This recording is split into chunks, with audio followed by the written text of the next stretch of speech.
Solved example, अभी हम NCERT के सॉल्व्ड एग्जाम्पल्स ही कर रहे हैं। काफ़ी इजी है लेकिन नया चैप्टर है, इसे थोड़ा सा समझने में बच्चों को डिफ़िकल्टी होती है, इसलिए मैं सॉल्व्ड एग्जाम्पल्स मैंने स्टार्ट किया है। और फिर सिर्फ हमारे पास एक ही एक्सरसाइज है जिसे हमें कंप्लीट करना है। बहुत छोटा सा चैप्टर है ये, inequalities, chapter number 5। We have to solve this equation.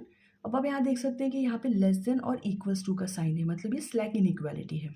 ठीक है, सबसे पहले मैंने यहाँ किया 6 से मल्टीप्लाई किया बोथ साइड। ठीक है, जब आप 6 से मल्टीप्लाई करेंगे तो it will be just 2, 5 minus 2x। यहाँ पे आपको लिखना पड़ेगा multiply by 6 on both side.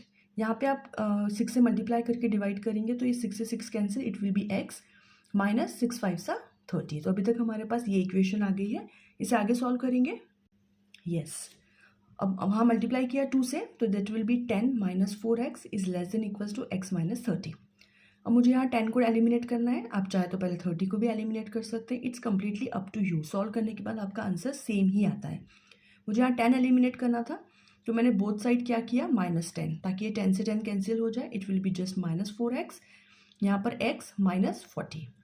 अब मुझे यहाँ पर ये जो x है और यहाँ 4x है, तो यहाँ पे छोटा नंबर है x, मुझे इसे एलिमिनेट करना है, तो मैंने बोथ साइड -x किया, मतलब दोनों side subtraction by x on both the side, ऐसा आपको लिखना है।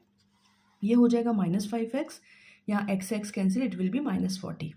अब x का जो कोफिशिएंट है वो है -5। अब मुझे -5 को एलिमिनेट करना है तो मुझे डिवाइड करना पड़ेगा -5 से। तो जब भी अकॉर्डिंग टू द रूल 2, जब भी हम किसी नेगेटिव नंबर का मल्टीप्लिकेशन या डिवीजन करते हैं तो ये जो साइन है इक्वालिटी का, ये जस्ट चेंज हो जाता है अपोजिट। अगर यहाँ पे लेस देन इक्वल्स टू है तो ये ग्रेटर देन इक्वल्स टू में चेंज हो जाएगा। मैंने यहाँ पे -5 से डिवाइड किया बोथ साइड, तो ये जो साइन है इसे आपको चेंज करना है, ये आपको याद रखना पड़ेगा, अदरवाइज आपका क्वेश्चन रॉन्ग हो जाएगा। सिर्फ 2 ही रूल्स है जिसे आपको याद रखना है। ये less than equals to change हो जाएगा ग्रेटर देन इक्वल्स टू में, दैट विल बी -5 से -5 cancel, it is just x, और यहाँ पे आ जाएगा 8, क्योंकि माइनस से माइनस कैंसिल, 5 8 सा 40। तो अब आपका जो इक्वेशन बनी है x की वैल्यू वो है ग्रेटर देन और इक्वल्स टू 8, जिसमें 8 इंक्लूडेड है, इसीलिए इसका सेट क्या बनेगा, क्लोज इंटरवल 8, क्योंकि 8 भी इसमें इंक्लूडेड है, इसलिए क्लोज इंटरवल 8 से छोटा नहीं हो सकता, 8 और फिर प्लस इन्फिनिटी, क्योंकि 8 से बड़ा कोई भी नंबर हो सकता है। So it will be open interval infinity.